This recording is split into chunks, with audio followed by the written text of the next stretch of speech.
2023 ခုနှစ်ကမ္ဘောဒီးယားစီးကိန်းပြိုင်ပွဲမှာမြန်မာအားကစားသမားများကစုစုပေါင်းစုတစိမ့်114ခုနဲ့မြန်မာနိုင်ငံရဲ့စီးကိန်းပြိုင်ပွဲသမိုင်းတစ်လျှောက်ဒုတိယမြောက်စုတစိမ့်အရေးအတွက်အများဆုံးရရှိခဲ့ပါတယ်။အောင်မြင်မှုရရှိခဲ့တဲ့ကစားသမားတွေကိုဂုဏ်ပြုသောအဖြစ်မြန်မာလက်ရွေးစင်အားကစားသမားအချို့ရဲ့ကစားသမားဘဝဖြတ်သန်းမှုတွေနဲ့အောင်မြင်မှုပန်းတိုင်များအကြောင်းကိုဂုဏ်ယူစွာနဲ့တင်ဆက်ပေးသွားမှာပဲဖြစ်ပါတယ်ခင်ဗျာ။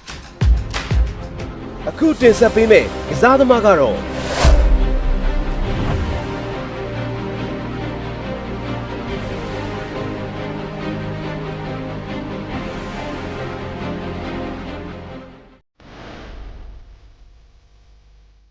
နာမည်ကတော့ဦးပေါက်စာပါဇာတိကတော့ ARV တိုင်းကျုံပြောမြို့နယ်အထောင်မြို့ပါဒီနေ့ကငယ်စဉ်ငရေအစကစားတာပါ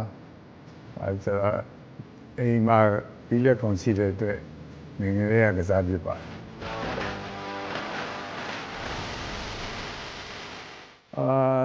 ယ်ကစားတာတော့မိဘတွေကတော့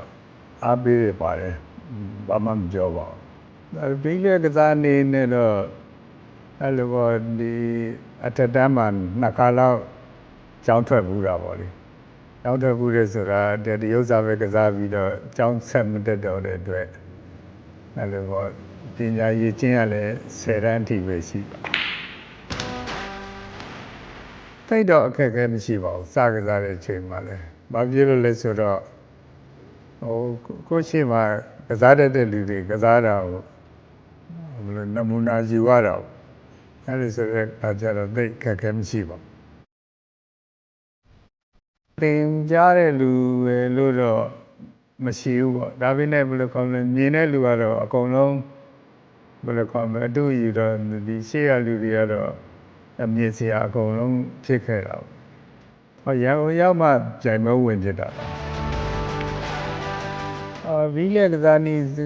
ပြီးပိုင်ဆိုင်ခဲ့တဲ့ဥစ္စာဆိုလို့ရှိရင်တော့တတိယကြိမ်မျိုးသားအားကစားပွဲတော့ပေါ့လေဒါ ARV တိုင်းကိုစားပြုနဲ့လာရှင်ပြိုင်ရတာပေါ့တတိယကြိမ်အမျိုးသားပွဲမှာတော့ဘယ်လို ARV တိုင်းရနေပြီးတော့တိုင်းစုယူပေးခဲ့တာပထမဆုံးကြိမ်ပြိုင်ပွဲပါပဲဘလောက်ဝမ်းသာလဲဆိုလို့ရှိရင်တော့ဒီလိုပြိုင်ပွဲတွေကတော့မစကားဘူးတာလည်းပါတယ်အောင်မြင်မှုလည်းရှိတာမရှိဘူးလေဒီလက်ကစားတတ်တာပဲရှိတယ်ပြိုင်ပွဲကတခါမှမကျင်းပပြဘူးဒါပေမဲ့1996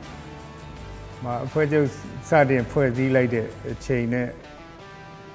96နှစ်ကုန်နဲ့98အဲ့လိုပထမလမှာတတိယကြိမ်မျိုးသားအားကစားပွဲတော့ဘီလက်ပါတော့ဒီဥစ္စာကိုရန်ကုန်သိမ်ကြီးစေးရဖယ်ဗီလက်ခမ်းမှာပြိုင်ပွဲတွေကျင်းပကျင်းပတဲ့ဥစ္စာကိုပြိုင်ရင်းနဲ့ပဲဒါပထမဦးဆုံးကြိမ်အဲ့လိုအသင်းလိုက်ရွှေတစိမ့်အတူဦးချင်းငွေတစိမ့်အဲ့လိုပေါ့ဒါနဲ့ဒီတိုင်းစုရတဲ့အခါကျတော့ပြိုင်ပွဲဒီလိုစုကြီးတစ်ခါမှမရဘူးတော့ဘယ်လိုကောင်းမလဲထူးခြားတဲ့ပျော်ရွှင်မှုတစ်ခုတော့ရှိတာပြိုင်ပွဲတစ်ခုမှာဒီပြည်နယ်တိုင်းဆိုတော့ပြည်နယ်တိုင်းအဆင့်ပေါ့အဲ့လိုပြိုင်ပွဲတွေပြီးကစားတယ်ဆိုတဲ့အခါကျတော့စုတစိမ့်တွေပြီးတာရှိတယ်ပထမဒုတိယတတိယနောက်တစ်ခါကျတော့အမှန်အများဆုံးစုပေါ့အဲ့ဒါလေးတွေပြီးတဲ့အခါကျတော့ရာဒီပွဲမှာလည်းအမှန်အများဆုံးထိုးသူစု111မှတ်ပေါ့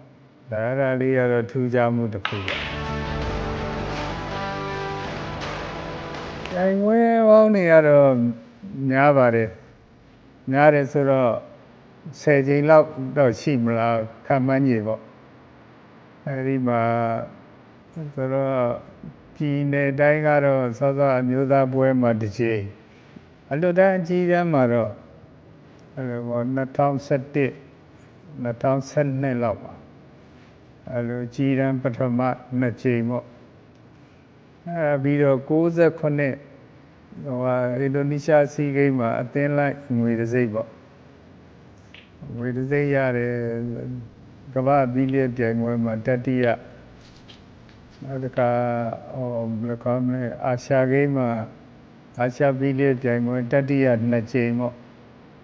အဲ့ဒါပြီးလို့ရှိရင်2022ဘီယန်စီဂိမ်းဘီလီတူဦးချင်းရွှေတစိမ့်တစ်ခုနှစ်ယောက်တွဲငွေတစိမ့်တစ်ခုပေါ့အခု2023ကမ္ဘောဒီးယားစီဂိမ်းတူဦးချင်းပြိုင်ပွဲရွှေတစိမ့်တစ်ခုပေါ့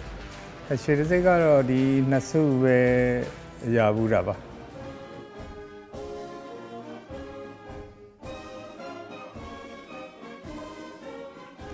မနေ့ကဗီယက်နမ်စီဂိမ်းပြိုင်ပွဲပြီးတော့ဒီအောင်ဆိုင်ပွဲလေးကျပွဲမှာပဲပထမဆုံးအချိန်လာရီတော့မမှတ်မိတော့ဘူးပေါ့အဲ့မှာ1010မှတ်ပေါ့တစ်ချိန်နဲ့ထိုးမှတ်1010မှတ်အဲ့ဒါတစ်ချိန်ရ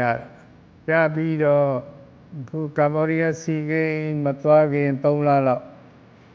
1045မှတ်ပေါ့နောက်တစ်ခါကျတော့ကမ္ဘောဒီးယားစီဂိမ်းသွားကန်ဒီမှာ1008မှတ်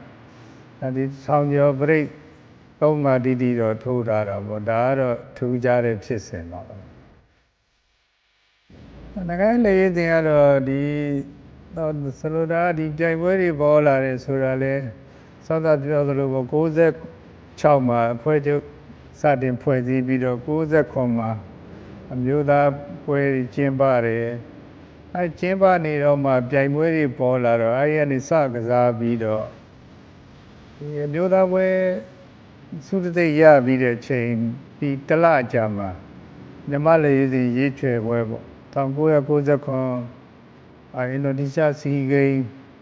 ပြိုင်ပွဲအတွက်လူရွေးချယ်ပွဲဆိုပြီးတော့စောစောကတတိယကျင်းအမျိုးသားပွဲပြီးတာနဲ့တလအကြာမှာလူရွေးပွဲကျင်းပါတယ်အဲဒီမှာဝင်ပြီးတော့ပြိုင်ပွဲဝင်ထိုးရင်းနဲ့ရွေးချယ်ခံရတာအဲ့ဒီကလေရွေးစဉ်စဖြစ်တာပေါ့ကျွန်တော်တို့ပြိုင်ပွဲကစားတဲ့လူဆိုတာကတော့တစ်ဖက်လူရဲ့အာသာချက်ပါရှိလေအရင်ဒါတော့ကျွန်တော်စိတ်ကူးပေါ့လေတစ်ဖက်လူဘယ်လောက်ကစားရလဲကိုဘာကစားတတ်လဲဆိုလိုတာကတော့သူကကိုယ့်ရဲ့အမြအာသာချက်များများနဲ့ကစားနိုင်ရင်သူ့ကိုနိုင်မှုခက်အဲ့တော့တစ်ဖက်လူရဲ့ကစားတတ်တဲ့ဥစ္စာကြည့်တယ်ကိုဘာကစားတတ်လဲကြည့်တယ်အဲ့သူများကိုယ့်ရဲ့တာတဲ့ကစားတာတွေ့လို့ရှိရင်အဲ့ဒီဥစ္စာကိုကပြန်ပြီးတော့သူနဲ့ရှင်းနိုင်အောင်လေ့ကျင့်ယူရတာကိုအာသာချက်ကတော့သူ့တဲ့သားနေလဲဒီတိုင်းမှတ်ထားရတာပေါ့အဲ့တော့ပြိုင်ပွဲတစ်ပွဲကသူများနဲ့အရေးချင်းသားနေတော့ဒီပြိုင်ပွဲနိုင်မှုများပါတယ်အဲ့ဒါကြောင့်မလို့ဒီလူရွေးပွဲမှာတော့အဲ့လိုအာသာချက်တွေများများဖြစ်အောင်လုပ်ပြီးဝင်းပြိုင်ရင်းနဲ့ဒါလေရေးစဉ်စဖြစ်တာအရေးချင်းတိုးတက်အောင်လေ့ကျင့်မယ်ဆိုလို့ရှိရင်တော့အချိန်တစ်ခုပေးရတာပေါ့အဲ့ဒီအချိန်တွေကတော့ဒါသူ့ရဲ့ကဘာသတ်မှတ်ထားတဲ့အစံနှုန်းက6နိုင်နဲ့8နိုင်ရှိတော့